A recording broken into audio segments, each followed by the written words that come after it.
की फितरत ऐसी है, ये कभी भी युद्ध डायरेक्टली नहीं करता है। अगर भारत के साथ भी युद्ध हुआ 62 में, उसमें कुछ गलतियाँ हमारे बड़े पप्पू जी की थी, जिसके कारण वो युद्ध हुआ था। अभी उसके बाद इन्होंने कभी भी कन्फ्रंटेशन नहीं किया, अगर किया था वियतनाम में कहीं भी, तो मुँह की खानी पड़ी थी। चाइना कभी भी कन्फ्रंटेशन ताइवान के साथ डायरेक्टली अभी नहीं करेगा। हू ब्रॉट आउट दिस थ्योरी कि कहीं न कहीं हो सकता है कि चाइना का इसमें हाथ हो। अब उसका रीज़न मैं बताता हूँ मैं क्या है। रीज़न है चाइना चाहता था कि जैसे ग्वादर पोर्ट लिया है, वैसे ही ये चाबहार पोर्ट भी इसको मिल जाए। हू ब्रॉट आउट दिस थ्योरी कि कहीं न कहीं हो सकता है कि चाइना का इसमें हाथ हो। अब उसका रीज़न मैं बताता हूँ मैं क्या है। रीज़न है चाइना चाहता था कि जैसे ग्वादर पोर्ट लिया है, वैसे ही ये चाबहार पोर्ट भी इसको मिल जाए।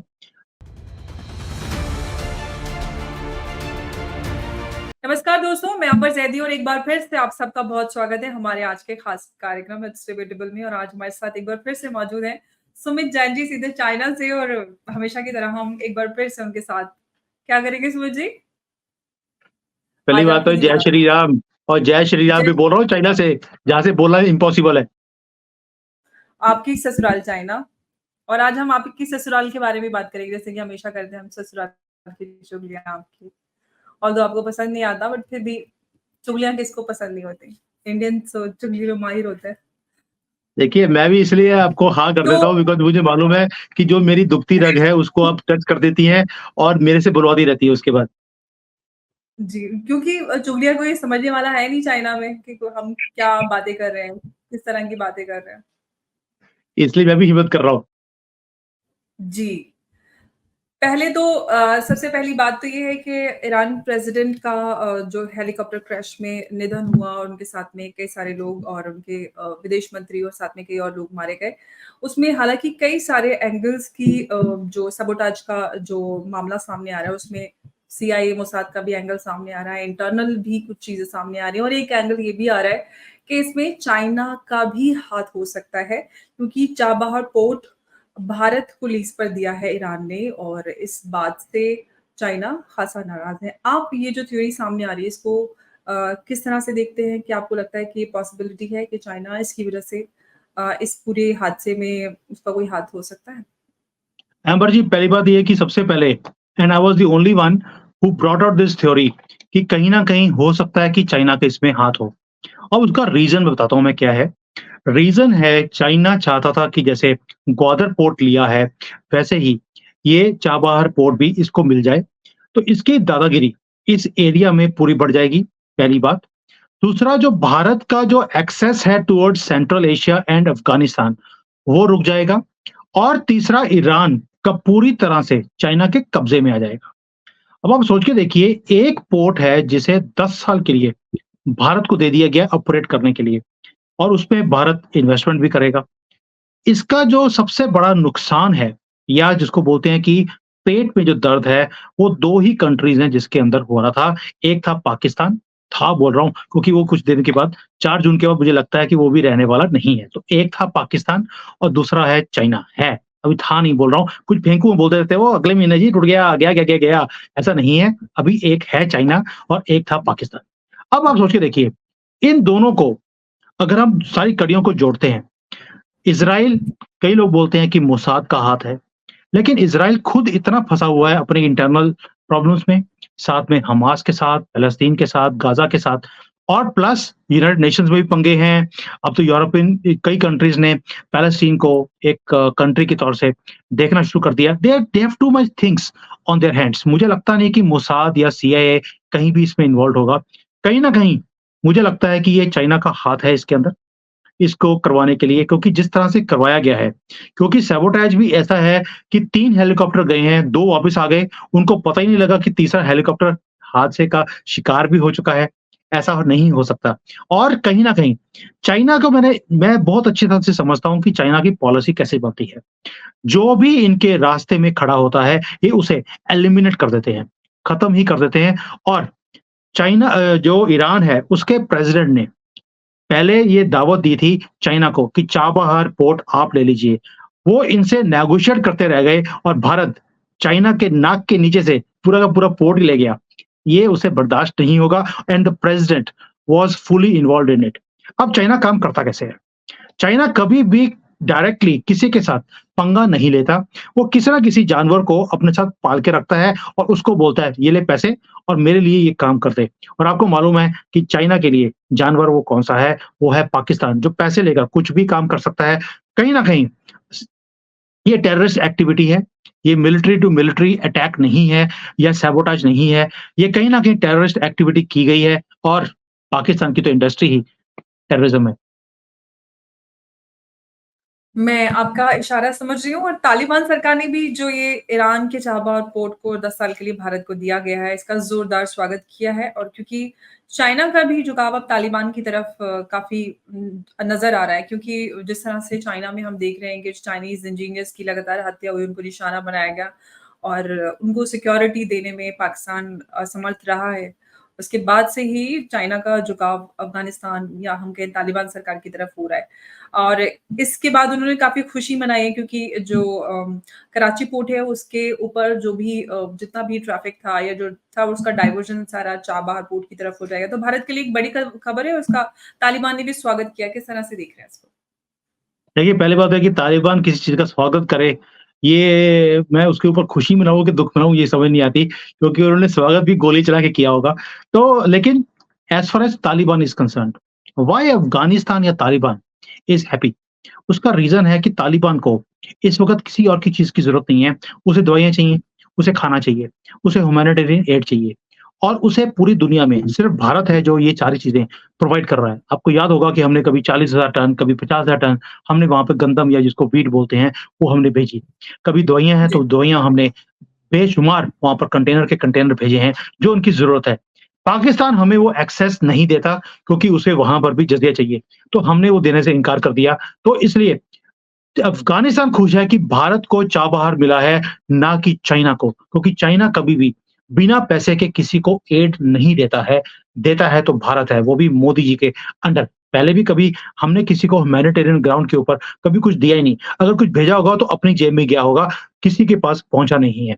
लेकिन इस बार उन्हें लगता है कि अगर चाइना के पास चाबहार पोर्ट आता, तो ये जो सारी की सारे जो एड भारत से जा रही है, ये आनी बंद हो जाती।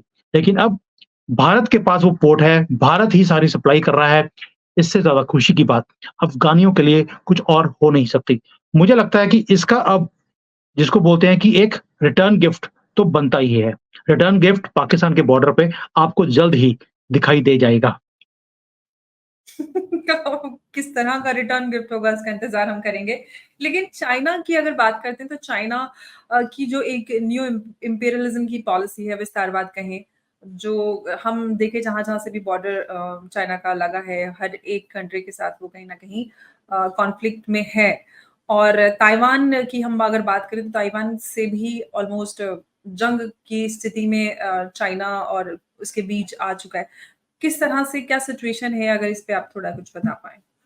देखिए, पहली बात ये है कि बहुत वीडियोज़ बन रही हैं और भंगड़े डाले जा रहे हैं भारत के अंदर। सारा मीडिया हमारा जो है, "ओ जी, बस हो गया, ताइवान के ऊपर युद्ध हो जाएगा, फिर सैंक्शन लग जाएँगे, फिर चाइना टूट जाएगा, बर्बाद हो जाएगा, ये हो जाएगा।" बड़े-बड़े फेंकू हैं, जो 3 साल से यही ग्राहक गे गा रहे हैं और दुकानदारी चला रहे हैं। लेकिन चाइना की फितरत ऐसी है, ये कभी भी युद्ध डायरेक्टली नहीं करता है।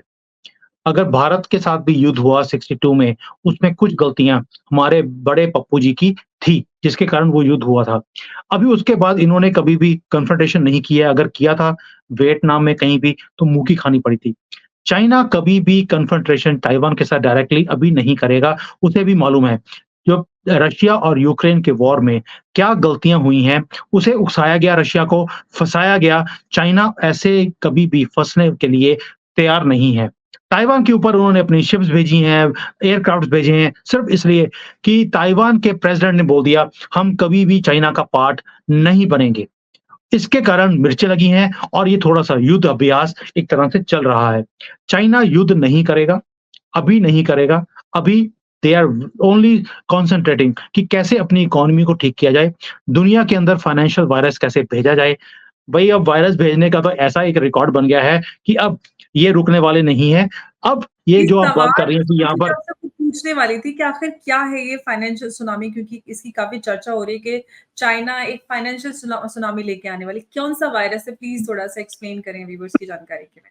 ये बड़ा इंपॉर्टेंट क्वेश्चन है। अभी हो क्या रहा है कि चाइनीज़ जो बड़ी-बड़ी रियल एस्टेट कंपनीज़ हैं, इन्होंने पूरी दुनिया से पैसा उठाया हुआ है and it is in the tune of 300-400 billion dollar. China की जो बड़ी रियल एस्टेट कंपनीज़ हैं, वो बैंकरप्ट हैं या आप ये बोल दीजिए कि वो अपने लोन्स को सर्विस नहीं कर पा रहे हैं, क्योंकि यहाँ पर प्रॉपर्टीज़ बिक नहीं रही हैं। तो प्रॉपर्टीज़ नहीं हुँ, बिकने के कारण people are little bit conservative कि अभी खर्चा नहीं करना है, जितने पैसे बचा सकते हैं उतना बचा लें। सेकंडली क्योंकि रियल एस्टेट की प्राइसेज़ कम हो रही हैं, तो लोग वेट कर रहे हैं कि और प्राइस कम होगी तब खरीदेंगे। तो उसके कारण जो रियल एस्टेट की मार्केट है, वो डाउन है। अब चाइना ने एक फ़ॉर्मूला निकाल दिया कि भैया आपने पैसे लिए हैं 2 जगह से। एक लिया है इंटरनेशनल मार्केट से, एक आपने चाइनीज़ हुँ, बैंक से लिए हैं। जो इंटरनेशनल बैंक से लिए हैं उसको वापस करने की ज़रूरत नहीं है। चाइनीज़ बैंक्स के पैसे तुम वापस करते रहो। यहाँ पे जो प्रॉपर्टी बिकती है, वो बेचो और पैसे बैंक्स को वापस करते रहो।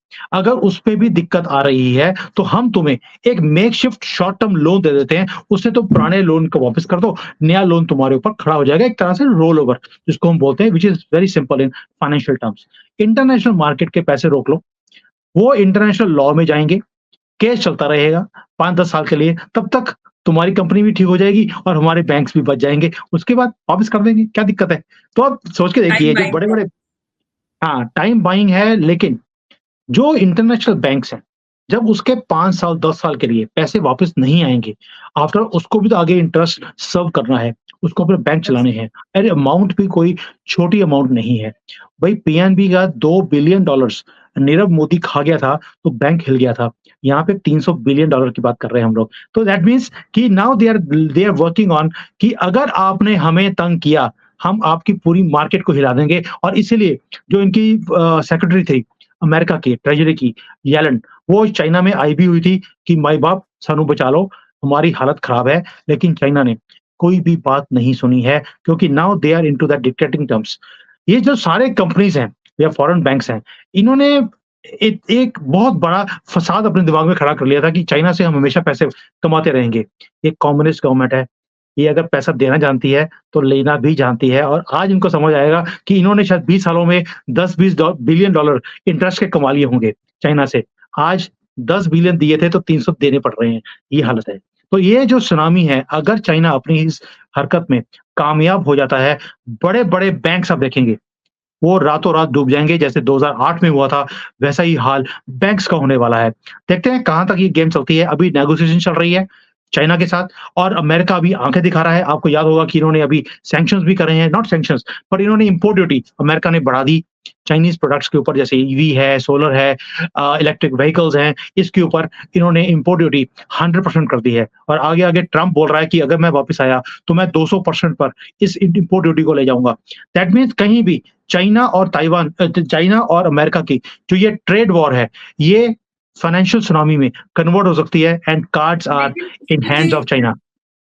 एक सवाल जो मैं इसी से रिलेटेड पूछना चाहती हूँ वो ये कि ये फाइनेंशियल सुनामी की जो बात चल रही है क्योंकि इसको सुनने से ही लग रहा है कि पूरे ग्लोबली एक रिसेशन हम उसका सामना कर सकते हैं। क्या प्रिवेंटिव मेजर्स हो सकते हैं? क्योंकि 2008 का रिसेशन दुनिया भर ने देखा और खासा नुकसान बहुत सारे लोगों को हुआ। अगर इससे कुछ बचना है तो क्या प्रिवेंटिव मेजर्स हो सकते हैं? देखिए, पहली बात ये है कि भारत उसमें इतना इफ़ेक्ट नहीं होगा। इफ़ेक्ट होगा तो सिर्फ़ स्टॉक मार्केट इफ़ेक्ट होगी। बिज़नेसेस पे या बैंक्स पे इतना फ़र्क नहीं पड़ेगा क्योंकि हमारा एक्सपोज़र ना तो अमेरिकन बैंक्स के अंदर है, ना मार्केट के अंदर है, ना ही चाइनीज़ मार्केट के अंदर है। तो इसलिए हमारे ऊपर इतना डायरेक्टली बिज़नेस के ऊपर और बैंक्स के ऊपर नहीं पड़ेगा। बिज़नेस पे इफ़ेक्ट करेगा बिकॉज़ अगर फाइनेंशियल वायरस आता है, तो बिज़नेस ही डाउन चला जाता है क्योंकि बाइंग पावर लोगों की खत्म हो जाती है, इन्वेस्टमेंट्स आनी बंद हो जाती हैं। जो हम इतना यहाँ पे हो रहा है कि भई 2000 ये 4 जून के बाद जैसे ही मोदी जी थर्ड टर्म में आएँगे, पूरी दुनिया की इन्वेस्टमेंट्स आनी शुरू हो जाएँगी, भारत के अंदर फैक्ट्रीज़ लगनी शुरू हो जाएँगी। वो इन्वेस्टमेंट्स कहीं न कहीं लगनी बंद हो जाती हैं। तो हमें वो इफ़ेक्ट आएगा कि जो हम इतना राइज़ कर रहे हैं 7-8% पे वो उतना राइज़ नहीं करेंगे और 3-4 साल का ये रिसेशन का टाइम हमें देखना पड़ेगा। हमें मंदी को फेस करना पड़ेगा। इसलिए जब मोदी जी बार-बार बोलते हैं आत्मनिर्भर, उसका मतलब है हम अपने लिए बनाएँ, पहले अपने आप को फीड करें, उसके बाद जो थोड़ा-सा बचता है उसे हम एक्सपोर्ट करें। हम हुँ, एक्सपोर्ट ओरिएंटेड अपनी इकोनॉमी को नहीं बना रहे। कहीं न कहीं मोदी जी का एक स्टेटमेंट है, जो उन्होंने बोला था कि मैं समय को आने वाले समय को मैं भाँप लेता हूँ, शायद उसको देखते हुए मोदी जी ने जो ये पॉलिसी बनाई है, आत्मनिर्भर की, सेल्फ रिलायंस की, वो हमें कहीं न कहीं बचा के रखेगी। येस, स्टॉक मार्केट के ऊपर असर पड़ेगा, मार्केट नीचे जाएगी क्योंकि जो फॉरेन इन्वेस्टमेंट्स हैं, वो निकलनी शुरू हो जाएँगी यहाँ से and that is where we have to tackle ourselves otherwise मुझे लगता नहीं है कि भारत को बहुत ज़्यादा कोई फ़र्क पड़ने वाला है। ये तो भारत की बात हुई, लेकिन हम अगर ग्लोबल इकोनॉमी की बात करें, क्योंकि हम अगर ग्लोबली देखते हैं, यूरोप की बात करें, अमेरिका की बात करें, तो इकोनॉमी उनकी काफ़ी एकदम मतलब अफ़ेक्टेड है काफ़ी लंबे वक़्त से। उनके ऊपर क्या असर पड़ सकता है? देखिए, ऑलरेडी असर ऑलरेडी है उनके ऊपर। चाइना को मालूम है इस टाइम पर Europe is already reeling under the जो ये वॉर है यूक्रेन का और रशिया का। उनका तेल निकला पड़ा है और भारत ही तेल निकाल-निकाल कर उनको तेल निकाल रहा है। तो ये चाइना को भी मालूम है कि यूरोप इनके सामने खड़ा नहीं हो सकता, फाइनेंशियली वीक है। इकोनॉमिकली उनको समझ नहीं आ रही क्या करना है। ऊपर से चाइना ने अपने सारे प्रोडक्ट्स को डंप करना शुरू कर दिया यूरोप के अंदर और उनकी जो कंपनीज़ हैं, उन्हें पूरी टक्कर दी जा रही है। अमेरिका के साथ भी यही हाल है। चाइना को मार्केट चाहिए and China knows how to tackle these big giants America and Europe.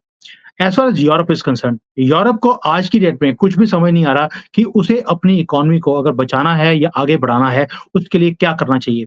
देखो कभी तो चाइना के पास जाते हैं, कभी वो भारत के पास आते हैं कि तुसी सानू बचा लो, ठीक है? और भारत उन्हें पूरा सपोर्ट भी कर रहा है, रशिया से तेल लेकर हम यूरोप को ही बेच रहे हैं सस्ते दाम पर। चाइना ऐसा नहीं कर रहा, चाइना पूरा यूटिलाइज़ कर रहा है इस सिचुएशन को।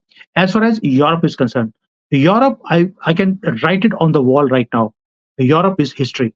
यूरोप अपने आप को नहीं बचा पाएगा, जैसे वहाँ पे इस्लामिज़्म जो बढ़ रहा है, they are not able to control that, उनकी अपनी इकोनॉमीज़ डाउन है, अमेरिका को वो पीछे Europe I can write it on the wall right now, Europe is history.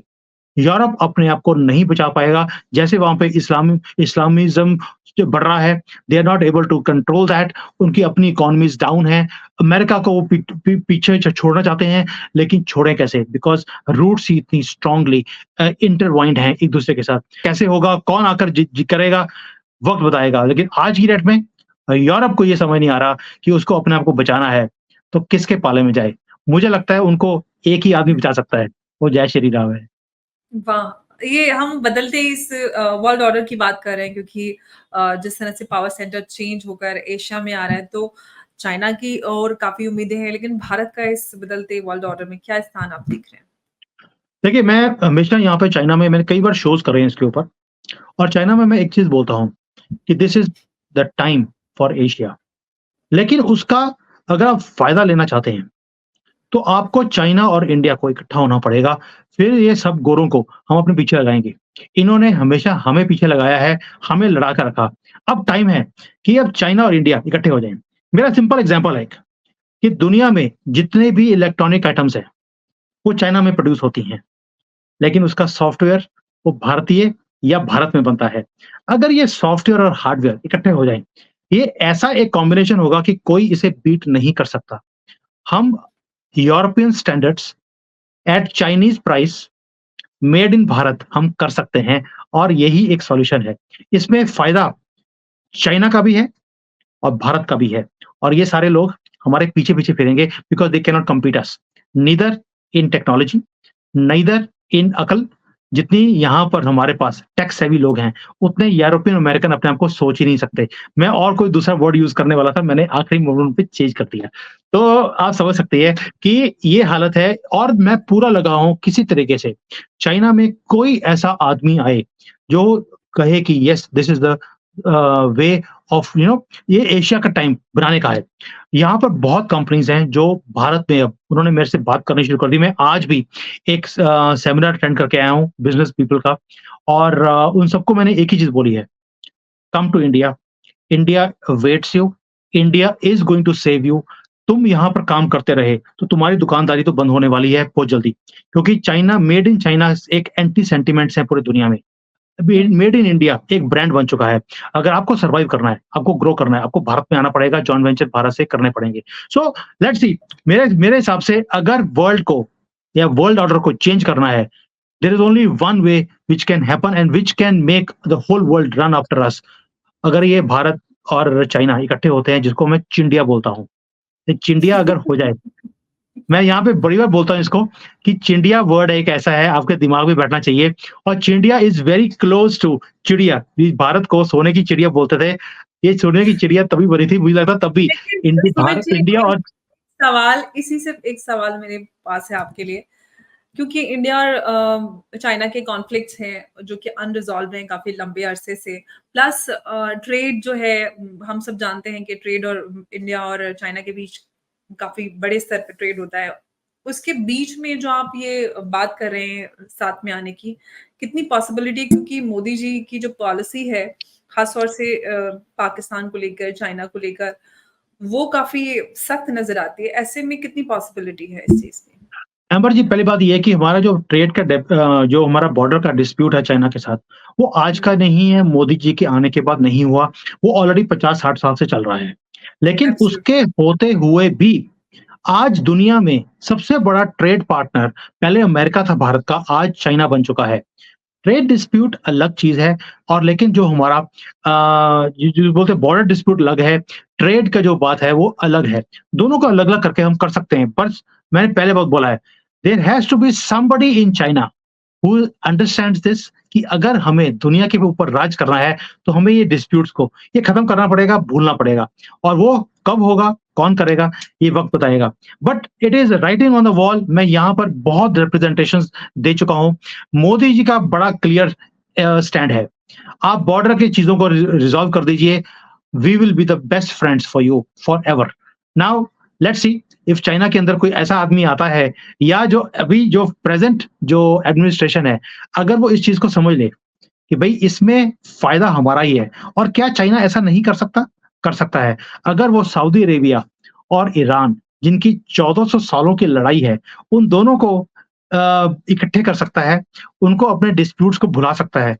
अगर वो इज़राइल और सऊदी अरेबिया को इकट्ठे कर सकता है, तो खुद अपने आप को भारत के साथ मिलाना तो गलत वर्ड बोल दिया, ससुराल वाले मिलते नहीं होते कभी भी। लेकिन ये है कि ये और मिलनी भारत होती है ना, मिल मिलनी होती मिलनी मिल रही होती है होती ना है। हमारे साथ। वो बहुत बहुत पहले हो गई है, वो शायद 62 में हो गई थी, अब दोबारा से हमें करवाने की ज़रूरत नहीं है, अब उल्टा काम करवाना पड़ेगा। तो इसलिए ये चाइना और भारत अगर इकट्ठे मिलकर काम करते हैं, ये फ़ायदा सिर्फ़ भारत और चाइना का नहीं है, पूरी दुनिया का है। और हम जो ये सोल सुपर पावर बनी हुई है पूरी दुनिया के ऊपर, अमेरिका, उसके दबदबे से हम बाहर भी निकल जाएँगे और ये पूरी दुनिया के फ़ायदे की बात है। बिल्कुल, और मैं उम्मीद करती हूँ कि ऐसा पॉसिबल हो पाए, क्योंकि ये हमारे कॉन्टिनेंट के लिए एक बड़ी बात होगी।